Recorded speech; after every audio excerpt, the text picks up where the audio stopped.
Welcome back, everyone. It is July 8th, 2020. I'm JerryVHall, and here's the view from Costa Rica. Quick look at the markets.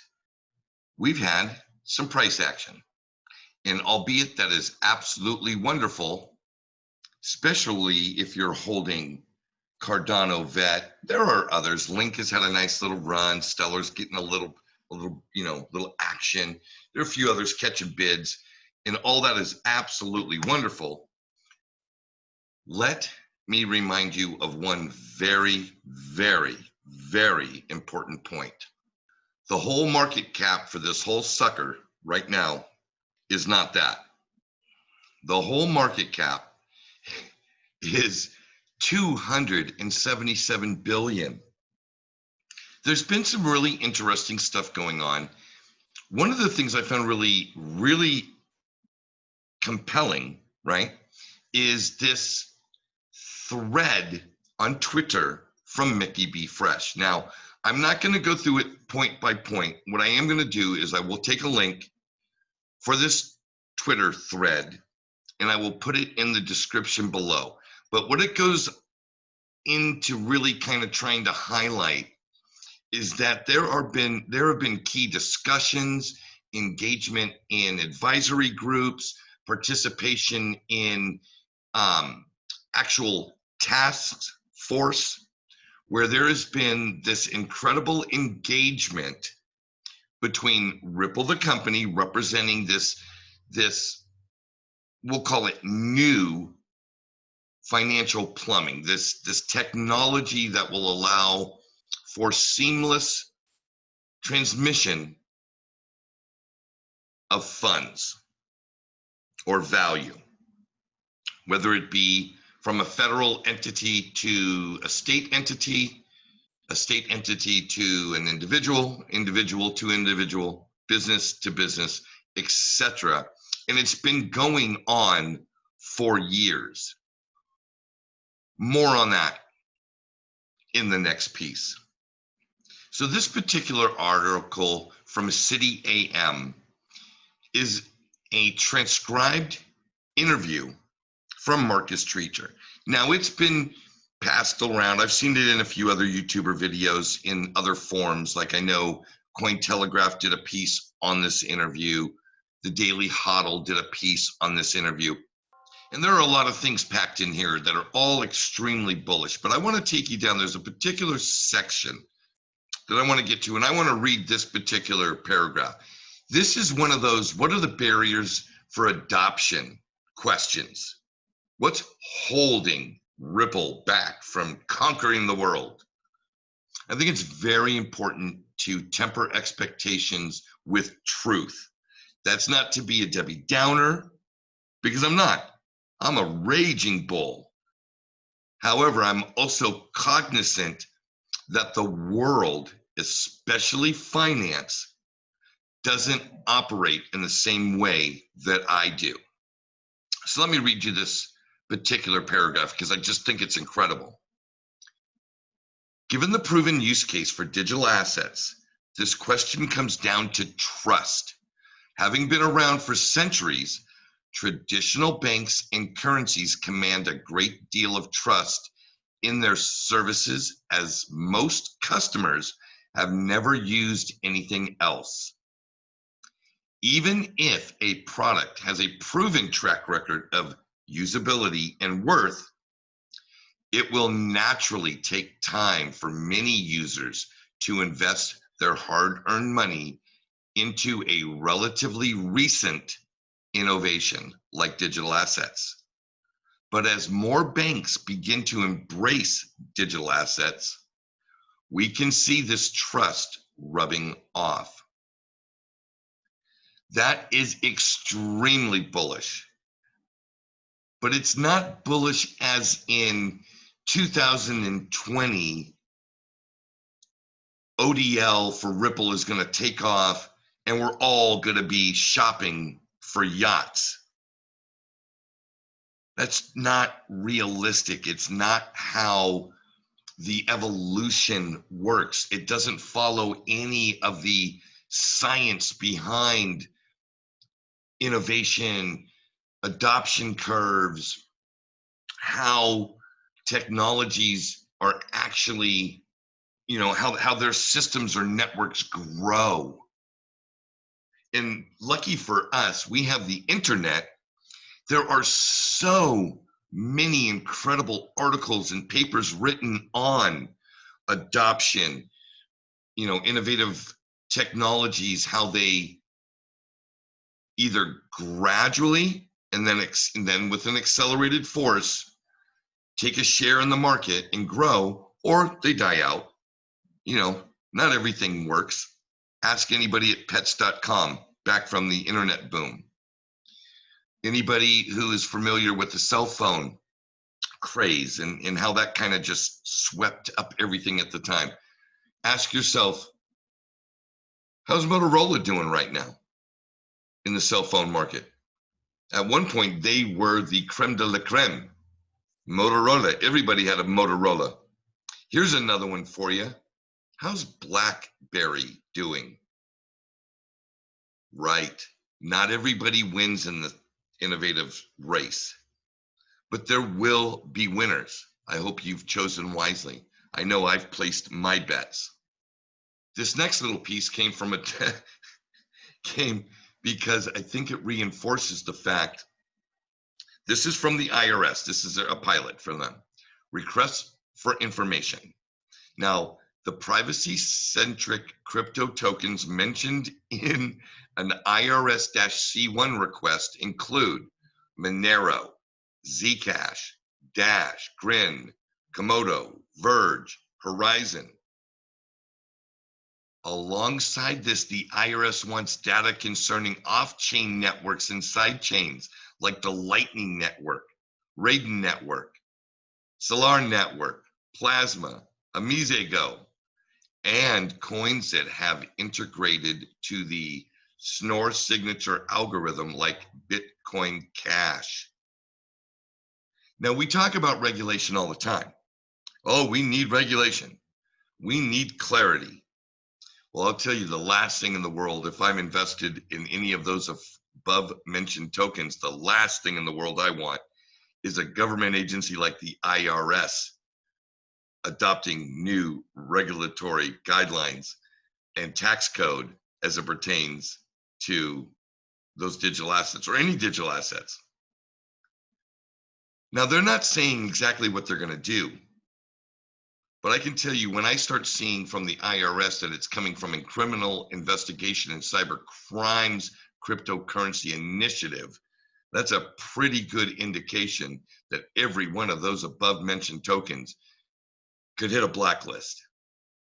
That actual regulation, calling those actual assets out by name and banning the on-ramps and off-ramps that are accessible by the United States citizens to those tokens could put a crimp in the growth of those tokens. Do with this information as you will. Head on a swivel, as Mr. Brad Kimes would say.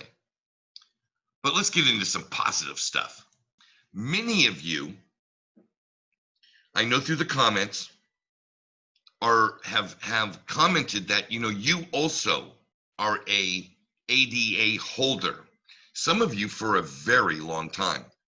I got my ADA back in December of 2018. It was around Christmas time and the whole market had taken a big dump.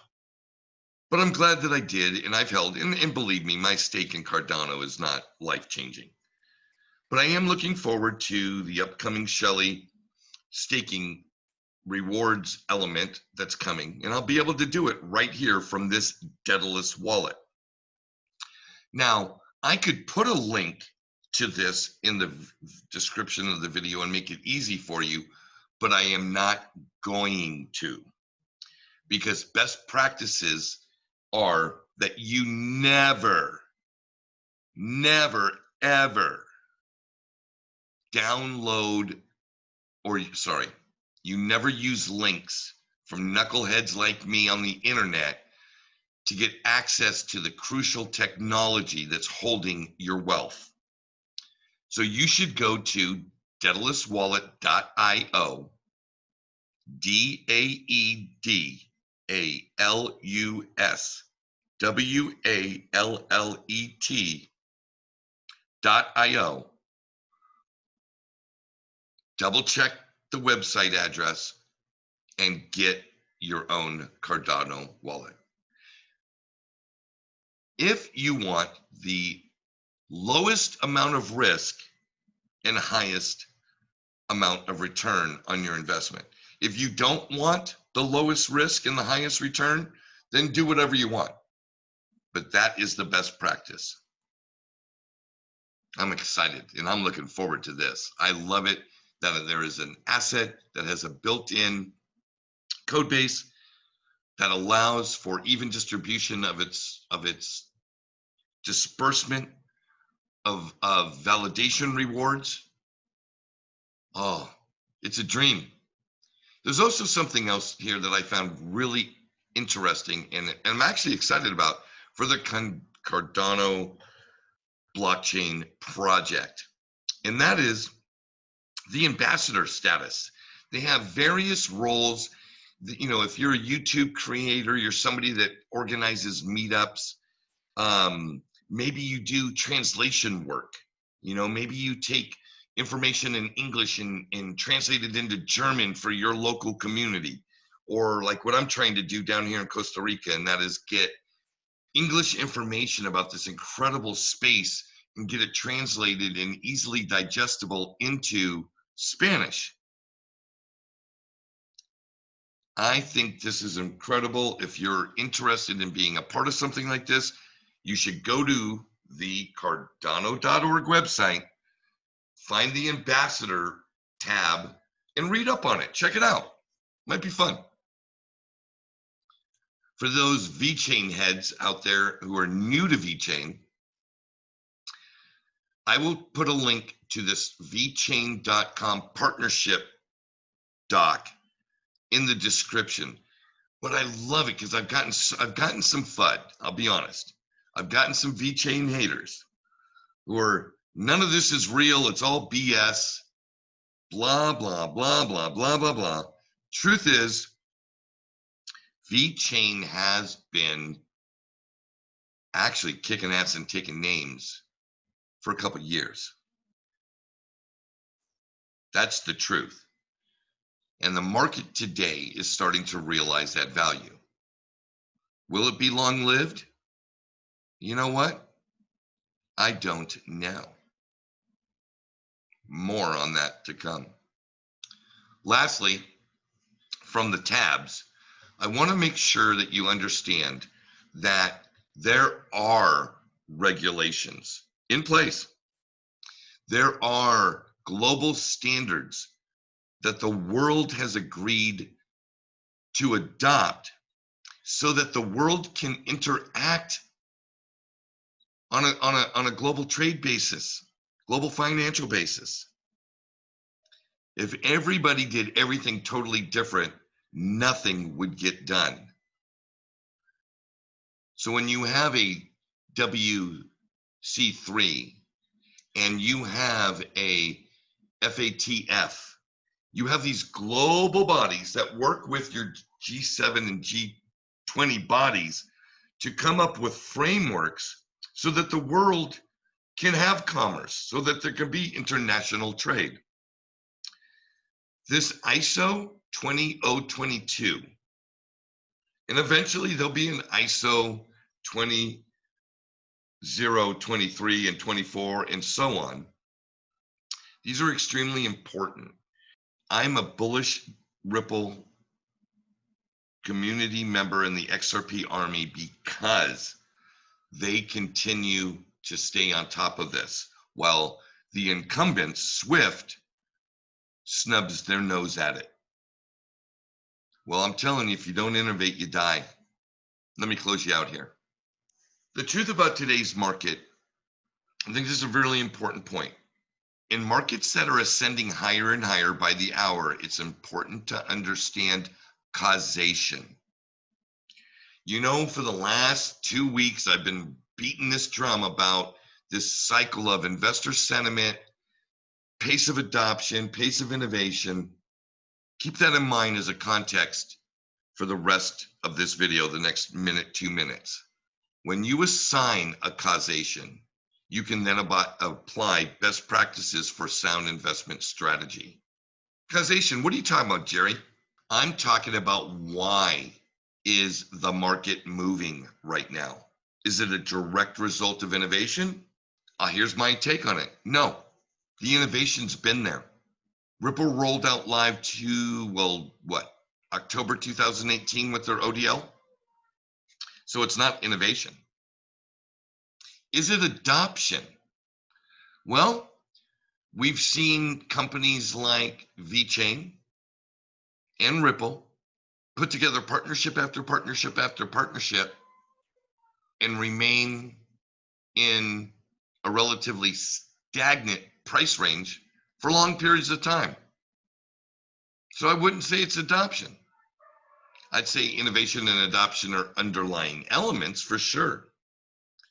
I pin this recent move 100% on investor sentiment. Okay.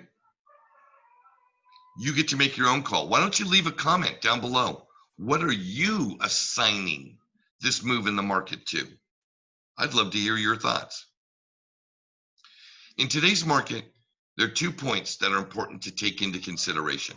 One, the actual inflow of capital is not from new money entering the space on a net basis. How do we know this?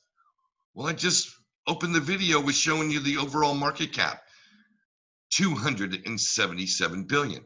That's been the same for a long time. All right. Well, maybe it isn't new money on a net basis. On a net basis. Let's take a quick look at the history of the space. If it is investor sentiment, right, then we can say the history of this space has shown that speculative fervor is short-lived. There has never been a prolonged bull market in cryptocurrency. Let's refer to a chart. This particular chart came from a blockchain backer video where he eloquently depicts and illustrates the fact that since August, September of 2013 to current, there have only been 5 major parabolic moves, and they all have been very short-lived. You can see on this chart in pink are the non-bull market parabolic moves, and those little slivers of blue that you see there, those tiny little slivers, those have been the ascending parabolic moves. There's only been 5. And if you add them all up together as far as time, well, I don't know what that number is exactly, but I'm going to estimate that it's less than a month over 7 years. Well, what does that tell me as a trader, as an investor? Well, it says 2 different things to do 2 different purposes. If I'm trading, then I'm exiting on a strategy, and it most likely has to do with a percentage. So at blank, this much of my bag is getting sold. At this much of my bag is getting sold. And it's all been laid out. So I'm just executing to a plan. Well, if I'm an investor in the long term, well, this may not mean anything, because none of these assets have reached the levels that they need to reach for me to execute my preordained exit strategy. If you're new to this space and you've put more into this than you should have, these are opportunities to recapture your initial investment so that your further down the road stuff, that balance, that house money, you've de-risked your position. Folks, I've been trying to, in this video, outline for you best practices, processes in which you can analyze and look at the situation. and make the best choices. I want to leave you with this. Be smart, be prepared, acknowledge the truth, act in your best interest, even when you want to do something different. Many of you are going to react emotionally. That comes with a downside. Emotions in investing are not recipes for profits. Matter of fact, they're recipes for wreckedness. That's right. Get wrecked. Have a whole bunch of emotions. Get all excited. Get cute and fancy with your strategy. Let me know how that works out. Best practices have been around for a long time, folks. Have some experiences. Most likely you've had to lick a lot of wounds. That's right. I've been beat up many times in life. And will be beat up again because I'm not perfect. But I'm here trying to help. I hope that you take in the context of what this is all about and assign best practices to your journey moving forward. So folks, until next time, Pura Vida.